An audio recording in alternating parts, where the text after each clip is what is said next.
All right, we'll start with a opening statement from Coach Pietramala, then we'll open it up for questions. What a great game for the sport of lacrosse, for the fans. Felt like old times. Hopkins and Syracuse. John Desco said, you know, when we met before the game, this used to be the last game of the year.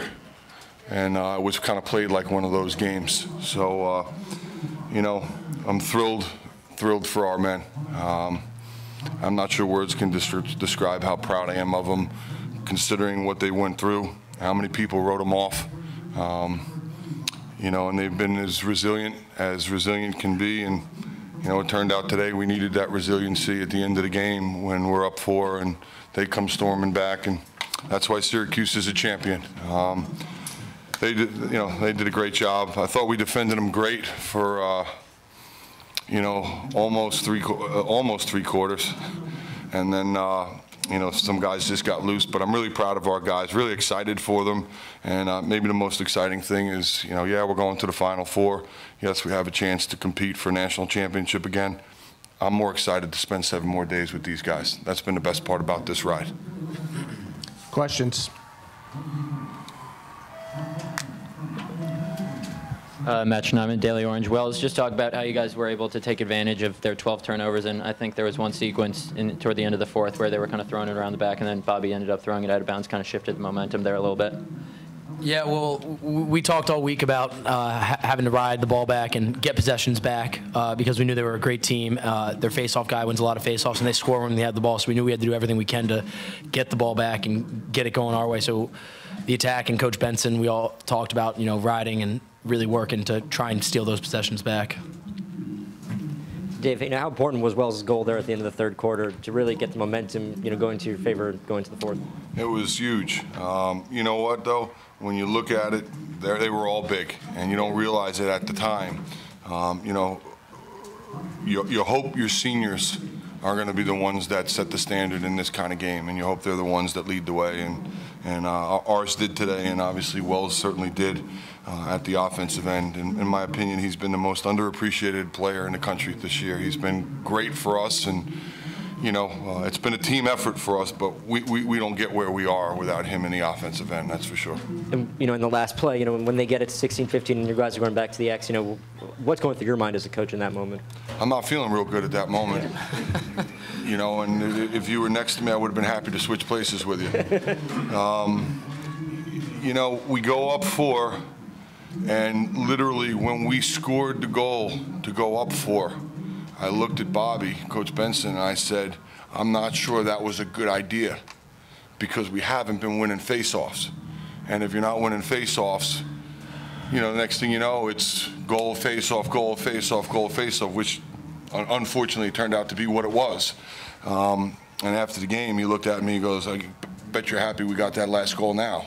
And it did turn out to be an important goal, that empty netter. That was actually a big one for us. And you know, I look at the stats and I'm amazed, you know, with that we can come away with a win, getting our keisters kicked the way we did at the X, and not really having a great day on man down, and getting out ground balled. So I really think it speaks to the resiliency of our team, and you know, I think our kid number 6 in the goal really represents that resiliency.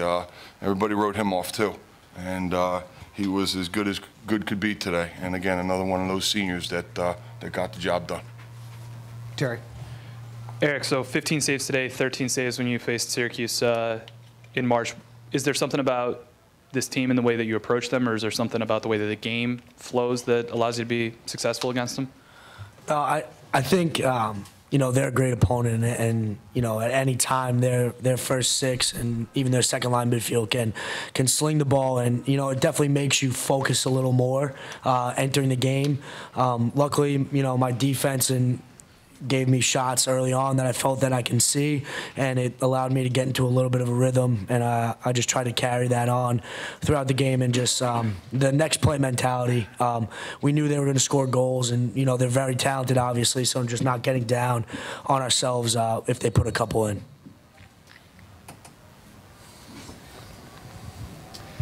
Coach, you mentioned that against Syracuse you need to get double-digit saves. You got that, but the ground balls and faceoffs you thought were going to be really important, and like you said, you really didn't win those. So what did you guys do in this one that we wanted to score?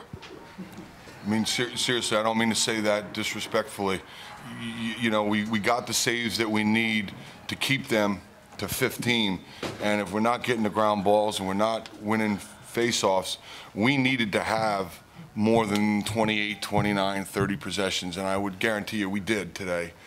And that allows our offense to get into a rhythm. It allows us to put some numbers up. So the way we deal with not winning faceoffs and not winning the ground balls was we were able to put the ball in the back of the goal. Coach Benson put together a great game plan, and the offense did a very good job. So if they don't play well, if we don't generate good shots, I mean, we generated 44 shots, God bless you. 44 shots is a lot of shots in a game. So for us to generate those shots was very important given the scenario that you're talking about, which is not doing well at the X and not doing well off the ground. And a lot of the ground balls have to do with the X itself. It seemed like Syracuse's defense was slow rotating off ball and really bad off ball. How did you guys take advantage of that and to create that mismatch? Well, we went in thinking we could score goals. We really did. And that doesn't mean we don't have great respect for Leland and the job they do defensively. Their goalie played great today. He had, I think he had 14 saves, so both goalies were very good today. We just felt like if we could get them moving, we would be able to find the open guy. The more we could force them to rotate, and the longer we could force them to play defense, we would have better opportunities, certainly later in the possessions than we would earlier. And one of the important things was to not just come down and take the first available shot, but it was to actually play offense, be aggressive, not stall, which I don't think we did at all, and just force them to move as much as we can. And as the possession unfolded and got a little bit longer, we felt like we could get good looks. The question is, could we can them, and what kind of play would they get in the goal? And obviously he had a very good day. Mike. Dave, you feel vindicated about now going to the Big Ten, and how much did playing in that tournament help you guys work out some kinks going into the NCAAs? You know what, Mike? I don't feel vindicated at all. All along we believed it was the right thing to do. All along we believed in this team. I don't know how many times I said, the most consistent thing about us is that we're consistently inconsistent. And we've shown flashes of brilliance, and we've shown flashes where we look like we could lose to anybody. And I didn't think we had played our best lacrosse. The decision to go into the Big Ten was not reached. It wasn't reached easily. When you're talking about changing the history of a program that has thrived on its tradition and thrived off of its history, and then to change that, you can darn well bet. At one point, I was worried that was happening on my watch. And if it didn't turn out to be the right thing to do, gosh, that's on me, or partially on me. But the president had a committee do all their research. We got all the right answers. We decided on the right conference. And we've been playing for weeks now. Like, win or you're probably out. After we beat Maryland, we were at least in the discussion, but we weren't guaranteed anything. So having that Big Ten tournament was huge for us. Patrick. Michael, Marcus White, Citrus TV. You guys caused 5 turnovers today. What did you do to manage? How did you guys manage to frustrate the Syracuse offense so much? Our caused turnover against Syracuse doesn't come very often. They're great players. Nicky Glasso, Leckie, Rice. We're a better defense when we're just sitting there being calm. We're not trying to play out of ourselves. So those turnovers today just came from being smart, making the right decision at the right time. Like John Kelly's play right up by the midline. There was a ground ball. John decided it was a good time to go out, press, make a check, make another check, cause a turnover, delay a game. He did a great job today, in those caused turnovers. For both Michael and Wells, I know when you go to Hopkins, you're expecting to contend for national titles, but still, it's been a while since you guys have been to the Final Four. What's it mean to be able to get back there with this group? It's definitely something pretty special. we were just talking all week. You don't get a lot of chances at this, and when you're a freshman, we did get to this spot and we lost, and you're just like, okay, well, next year we'll do it again, and it's not like that. You only get these opportunities once at a time, and we're just very fortunate, and we're very grateful, and we're just cherishing all of it as we go. Exactly. That's what we've been trying to stress to the younger guys all week, that you're never promised to reach this point again, and that you should give everything you have in this moment, live in this moment, and just keep pushing. So it's great to be in here. Terry, then Ed. For Mike and Coach, aside from Nicky Galasso, their midfielders were held to 3 goals and an assist, and I think over the course of the season, your defensive midfield has been a topic of conversation in terms of an area that at times needed to improve. What do you feel about the performance and what it potentially indicates going forward? Well, I made clear the last 5 weeks in a row that that's exactly what everybody thought of them. And it's been in print, and it's been said, and we made clear to those guys that they weren't getting a whole lot of respect. And they're competitors. And when you call out a competitor, Phil Casanova and Joe Carlini are competitors. And when they're reading that they're the weak link, they're not doing their job. When they're great kids, they're team guys, they took it very personally. And we've made it very personal for them over the last couple weeks. Now, that said, we don't do anything as individuals out on the field. Everything is team concepts. So those guys, while challenged to guard and guard confrontationally, they also know that they have the support of their teammates. So I think in large part, we gave up a lot of goals today. I'm disappointed about that, but I'd certainly rather give up a lot of goals than win than give up a few and lose. But I thought those guys, their play has improved dramatically over the last few weeks, probably starting with the Maryland game.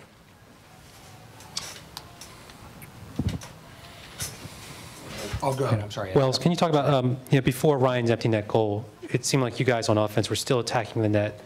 Was there a part of you that was thinking, hey, maybe we should run the clock out, or was it just did you guys want to remain aggressive?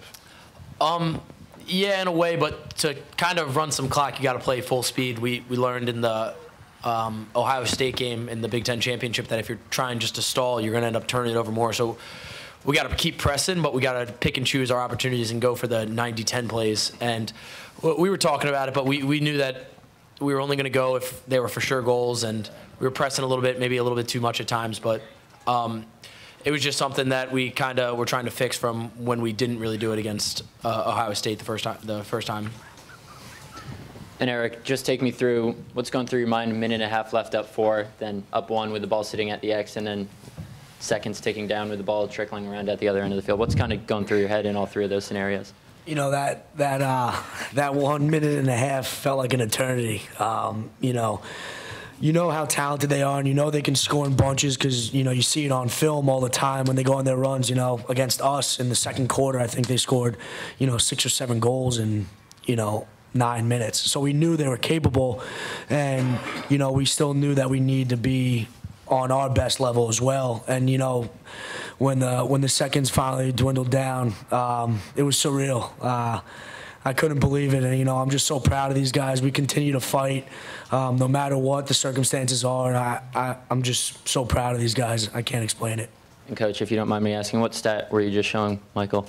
You know what? We talk all the time about defending the knowns, and the knowns were Rice, Donahue, Galasso, and Stotts.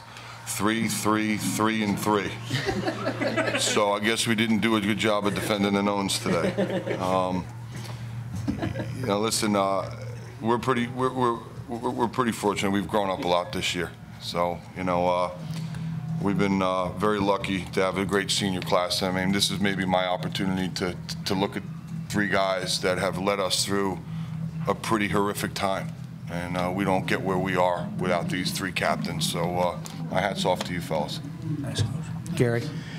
Just to piggyback on the question before, Mike, and for Dave, when Hunter just controlled that face-off and it began the sequence that took, I guess, an eternity, what are you thinking? What are you thinking, Dave, after Mike, just to get it? When Hunter won the last face-off, I was like, just keep it on that side of the field. Yeah, so I was just hanging back, and as soon as he got it forward, I just hung back. I was like, just just withstand. And I was going to ball hawk anything that came back upfield. But I know I saw it go 20, and then I saw it go 10, and then 5. And then I just ran straight to Eric. And then it was a great feeling. I asked Timmy Obransky, our director of operations, I said, can they score 3 goals in a minute? And he looked at me and said, no. And I said, I'm not sure about that. And sure enough, they make the comeback. Last face-off, for me, I don't know that I was even looking at the ball. I was looking at the clock, just asking the clock to tick. So. Any other questions for Hopkins? One more. On the way to the locker room, you embraced Coach Bresci. What was that conversation like between you two? Joe and I go back a long way. We played against each other in college. We were roommates in the 1990 World Games I'm sorry, 94 World Games in Manchester. I think it was 94. And we've become very friendly. And, you know, he just said, congratulations. If anybody understands tragedy, it's Joe. When he tragically lost his young boy, you know, we made the trip out. And I don't think he's ever forgotten that. And I think, you know, we both have a great respect for one another. And he's been helpful during this difficult time. When we played down there, before we played, he and I spent about 30 minutes talking on the side. And you know, we're competitors, but we talked about life, and he's been very helpful in this difficult time. So he's just a good friend. Thanks, guys. Thank you.